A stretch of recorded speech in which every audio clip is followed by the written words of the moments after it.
learning from you is that every one of these principles is coming from a place of success, a place that you've actually done it. Good morning. This is the Abundance Mindset Podcast. Sit back and relax as we discuss hot topics on how to handle and grow your business, self-development, and how positivity can bring profitability in your life. Here are your hosts, Vinney and Gualter. Welcome back, Alchemists. This is Abundance Thursdays with myself, Gualter Amarelo, and the great Vinney Chopra. Vinney, welcome. And what are you on right now? Oh, I'm on my elliptical, brother. It's 39 degrees. I just saw on my iWatch outside. It's pretty cold in Northern California. So I never miss my beat about exercising every day, 7 days a week. Miracle Morning, it's one of the routines that I do. And I love to do it when we do this show, Abundance Mindset, health, body, soul, everything. And so for everybody who's on the East Coast, right now it is 9 a.m. PST where Vinney is out in California. And so for those of you who are just tuning in, Vinney and I do this every single week. We address one of the wealth principles. Today we're going into wealth principle number 10, which is increase your income in increments and surges. And we're going to actually go into one of Vinney's stories of how he actually started before he had anything. So a lot of people say you need money to get started. Vinney actually came to this country with only $7 to his name and lived with family. So Vinney, if you could go back to the very beginning, what was the first increment of income you made? And then where were these surges? What was some of these first surges? Thank you. Thank you so much. When I came to United States many years back, my uncle paid for my tuition, everybody. And I was very thankful. I lived with them in Rockville, Maryland for 2.5 years. In Indian family culture, you never really pay any debts or anything. And also, he never charged. It was like a family. His wife was like my mother, and their 3 daughters, like my sisters. So I had such a great bringing up in Washington, D.C. area. But then in my mind, I wanted to not be a burden. And I wanted to earn money so that he does not have to pay for the next semester at George Washington University. So that's what stemmed into me going to sell books, encyclopedias, and Bibles. And one of my friends, Y.K. Agarwal, I still remember after so many years. And he said, Vinney, I made some money selling books door to door. You want to come along with me? I just took upon it. I said, okay, I'll go. I know my uncle said, are you talking? You're an engineer, mechanical engineer, not a salesperson. He gave me 3 checks, signed checks. He said, when you're ready to come home, just let me know how much you're writing check for, transportation and all. And then after 10 days, being there outside Atlanta, Georgia, I tore off those checks and I called him. I said, Uncle, I've got maybe $3,000 in my bank account. He said, what? See, because we used to get deposits from the families who want to buy books from me. So 30%, 40% was usually the deposit, and the rest upon delivery of the books at the end of the summer. So I would say that's where it all started, where I was able to feed myself, we used to have 4 to 5 students, and this company is big, and they work with MIT students, Stanford, George Washington, Georgetown, American University back there. I remember all over big, and about 4 to 5,000 students work during the summer to earn money for tuition. Wow. It's beautiful. So my cash flow started there, but then it converted me into salesperson. And after 3 summers, I was able to buy my first car for $700, old car, Maverick, blue Maverick, 2-door. And my wife tells me she bought brand new in Canada, Maverick also, 4-door, white color. It's so interesting, the stories we tell to each other. But then we moved to Ohio because I had to get a professional job after I graduated MBA in marketing. So the same company absorbed me in their thing, and their attorneys started trying to get me permanent visa and all that stuff. That's how. But then I was hired $10,000 straight commission. $10,000 straight commission with that company full time. So the times were different. But I remember when I got married 44 years back, it will be 44 this year, happily married. And Congratulations. my wife never asked me how much I made. Maybe if she knew then, we wouldn't be married. So for everybody who's listening, Vinney Chopra has come a long way in the last 44 years since his wife was like, oh my God, like not knowing what you're making.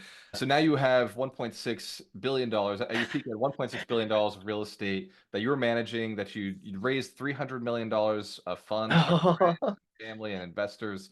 Over 500 investors, it's more than that now, who Yes, trust you with their investments, and they yes, look to you as the yes. resource for where to go and where the market's going. Now, instead of jumping to where you are today, right? Let's go to that first syndication deal. Now, I know you and your wife had done some flips. You've done some small multifamilies. Yep, yep, What was yep. that first multifamily? Was it two family? I know you talk about it often. What was that Duplex. first two family like? How do you Yeah. get from The- these surges, these increments? How did you get into multifamily? Surely, I would say it all started from a rental home in Modesto, California, right here in our backyard. We bought for 65,500, put down 11,000, I think, and it became 310,000 in just few years. This is early on in our life, right? In the 86, I think, 87, 88. And I took out 295,000 loan. And then we went out to Arizona, to Texas, to Georgia, bought more single family homes. But then the light bulb really came on 2004 when I became a broker, real estate broker. I was doing motivational speaking at the same time, but my side gig was real estate because all our friends talked about real estate.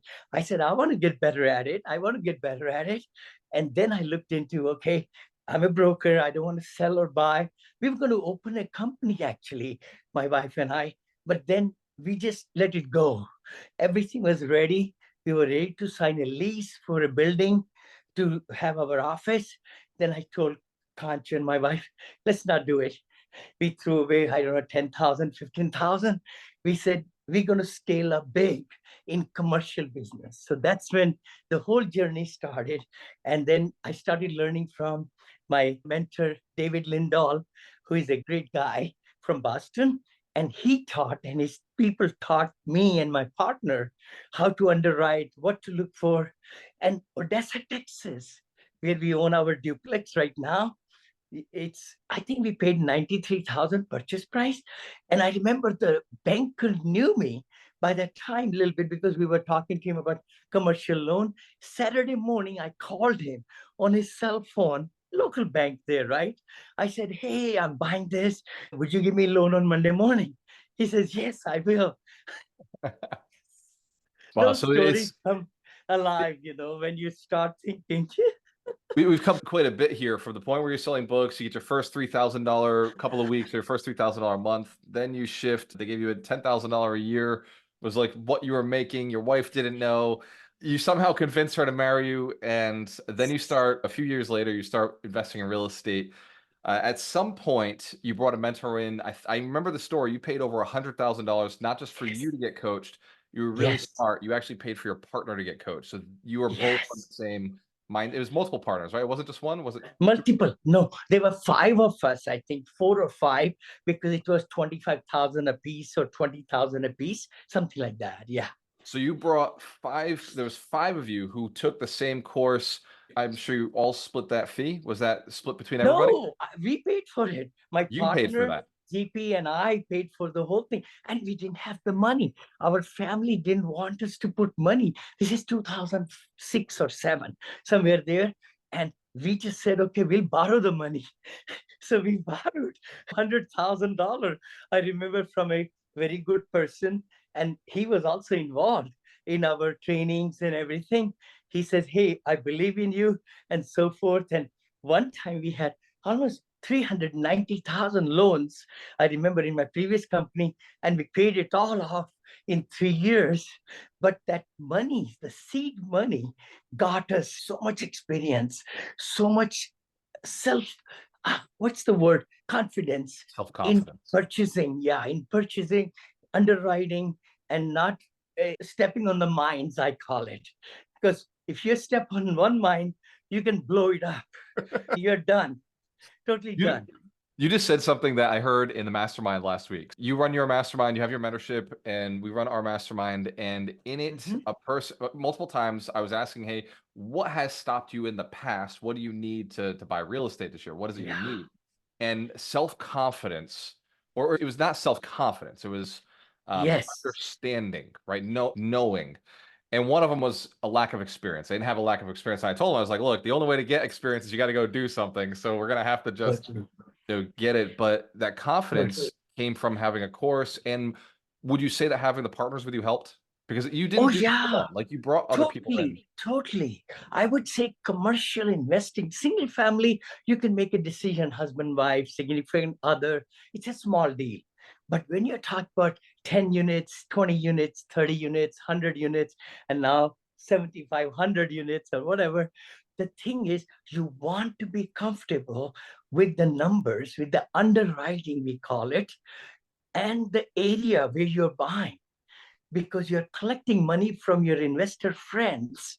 You want to make sure, doubly sure, that you have fiduciary responsibility towards their capital, capital.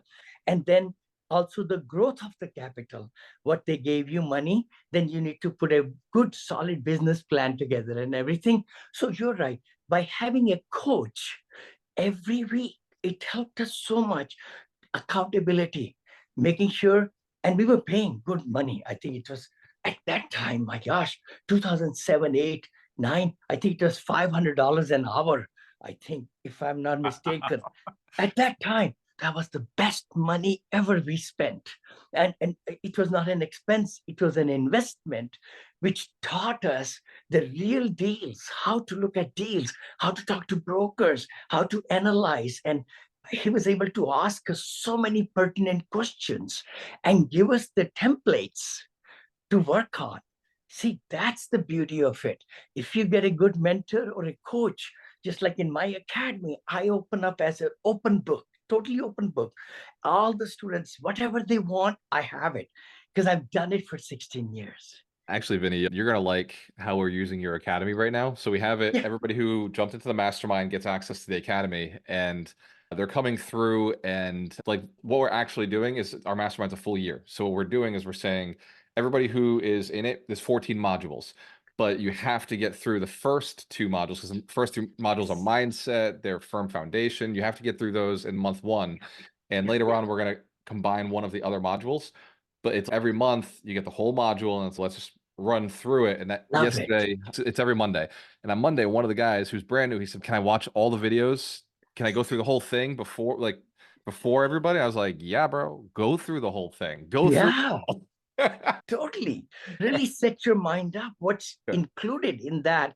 I Yeah. put my hard-earned experience and everything with attachments and everything so that our students, investors can really get into a rhythm so that they can be successful very quickly. Yeah. You'll like this because we're doing a deal. We're doing 128 units in Mississippi, and we're using your Yeah. calculator. We have a lot of different calculators we used over the years, but I gave it to Mitch Jorsky, the scaredy cat guide, right? Yeah. And he looked at it and he was like, he was overwhelmed at first. He was like, "Oh man, this is a lot."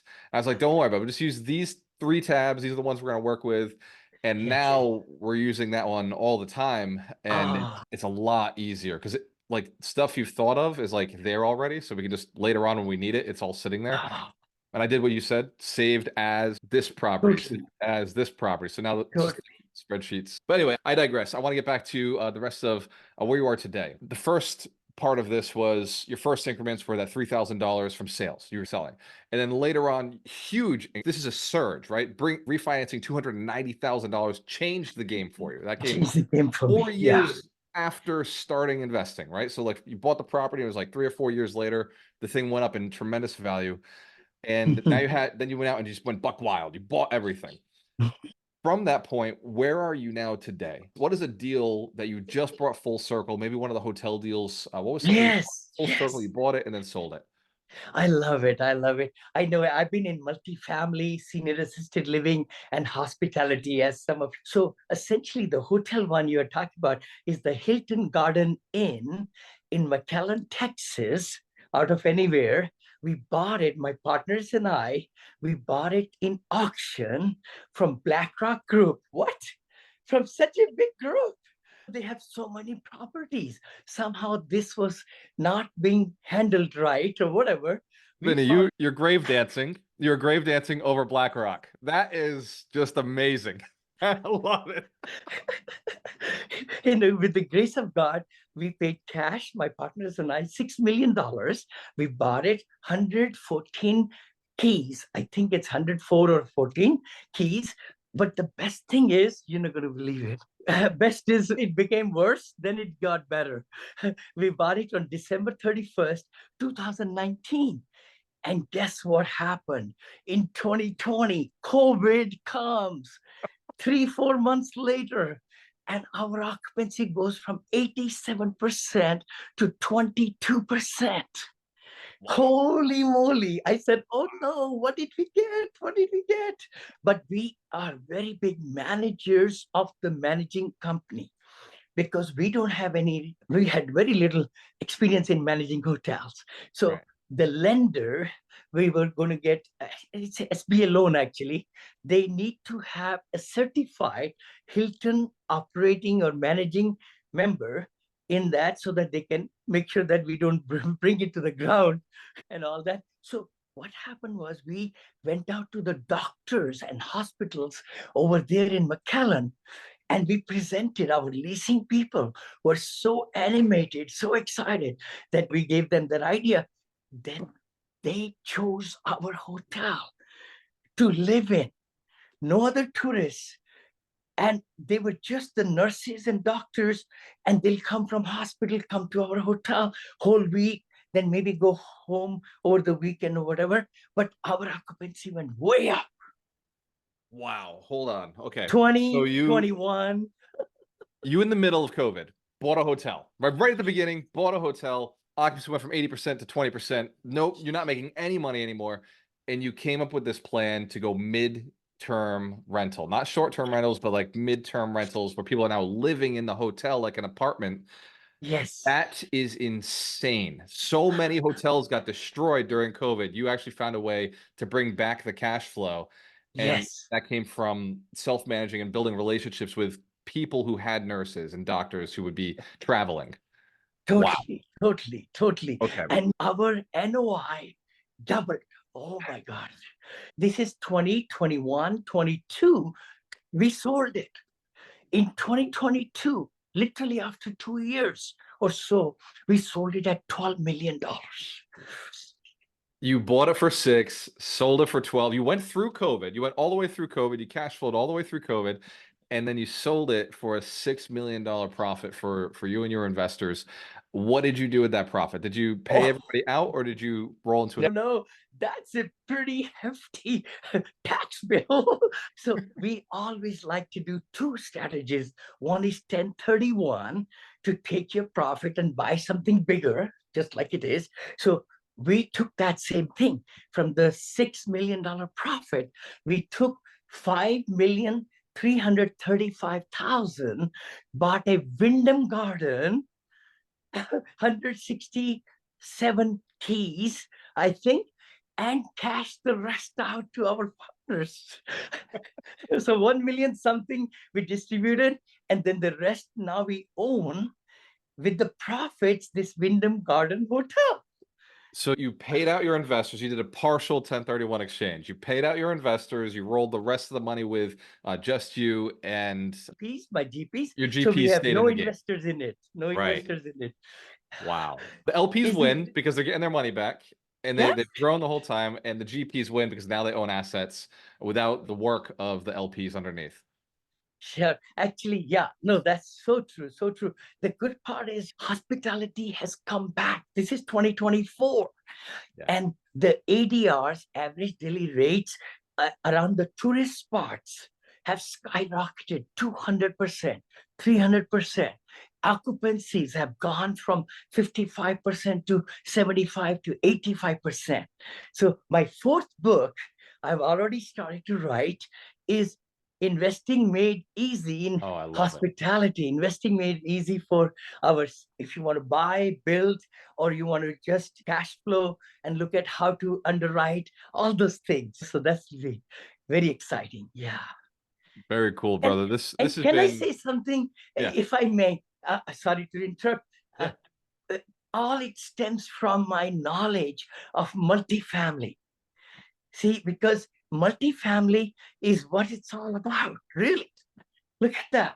Multifamily, that's what it is about. Because it's the units in my apartments. Residents pay like monthly, come to the office or pay online. Then hotels is very similar because it's multifamily, 100 keys, 100 units, and every night, or I like extended stays better because then the resident is there for 5 days, 7 days, or 15 days, like that, less maintenance and so forth. But the good part is they pay before even they go to the room and stay. So it's zero delinquency, zero concessions can be up and down. If the demand is very high, these different programs change the rates as 5 different rates for the same room, all that. So Right. it's an extension of multifamily. Senior assisted living, also it's an extension of multifamily. It seems like you at the summit we actually talked about this. There's 5 skills that you absolutely need to be successful. The first is your burning desire. You need to know how to Yes. motivate yourself. You need that. You need to be Yeah. able to communicate clearly to other people. So communication. You need a Yes. network, which you used for leveraging people's money, finding deals. Totally. The fourth one is business acumen. You need to know efficiency, Yeah. effectiveness, and that fifth one is multifamily. If you understand multifamily, you can create financial freedom for yourself. So this principle, number 10, increase your income in increments and surges. It's for everybody who's listening, it's really to say that it doesn't matter where you are today, you do have to start small and start Yes. with something you'll do and eventually work in things that can create surges like real estate. Real estate creates a surge. Vinny, we got to jump. If there is one piece of advice you want to give to somebody who's thinking about passive invested in multifamily, which makes sense if you don't want to do all the work, or they're Totally. thinking about being the boots on the ground, being the hardworking person who's making sure that things cash flow, what piece of advice would you give somebody right now for 2024? Oh my gosh, anybody watching us or you'll watch later on, reach out to VinneyChopra.com, invest, and just fill out the form because we just started a beautiful 506C fund, which I can talk about, being a syndicator and a fund manager, which is for accredited investors only. It's strategic income fund. And it's going to be amazing fun because it's a special niche fund to save the day of some operators who need 1, 2, 3, 4, $5 million for a short term, maybe year and a half or two, to rate lock, or the interest rates have gone up, or insurance has gone up. The property is doing really well, but they need that injection of money and not want to do cash calls and things like that. So, but the key thing is 2024, 25 will be amazing years if you're in the arena. You cannot be a spectator. You got to get in wherever you live. Find some deals. There are lots of deals, people retiring, divorces, you name it. All kind of things can happen, right? And the key thing is go after some out of state owners also, because they have sometimes more headaches than other people in state. So this is the time to get into real estate and multifamily. Don't deviate. See, I was asked to get into this and that and this and that, but Vinny just says, okay, let me just get better at one place. And that has really served me well. And I hope, and multifamily, everybody's going to need that. Silver tsunami, number one, with people downsizing, 10,000 baby boomers turning 65 every night, they will be selling their homes and coming into senior communities. Immigration, what? I just heard some number, 4 million immigrants. That's a lot. and they cannot afford to get single family home. They need to get into rentals. And then, of course, millennials, 71 million people, they're not losing, they're leaving their nest egg of parents. They want to be also portable and work out remotely, all those things. They all go for multifamily. So apartments, multifamily is the game which will stay for till we, eternity. You heard it here. This is Abundance Thursdays. We do this every 12 p.m. Eastern Standard on Thursdays and 9 a.m. PST on Thursdays. We've got to jump. We're going into the Alchemist Nation Board of Advisors meeting where Vinney Chopra Yes. and Brian Kent are our board. So Yeah. from the bottom of my heart to you, I want you to go out and buy some real estate. Don't buy garbage. Buy something that cash flows, makes sense. And with that being said, cheers to your success. You have a choice. I always work with the best. We'll See see you you next week. See you next week. Thank you. Hey there! The upcoming episode is scheduled for Thursday. We appreciate your viewership of the Abundance Mindset Show. Tune in every Thursday at 9 a.m. Pacific Standard Time or 12 p.m. Eastern on various social media platforms hosted by Vinney Chopra and Gualter Amarelo. Don't forget to subscribe, share your comments, and leave a 5-star review. Thank you for your support.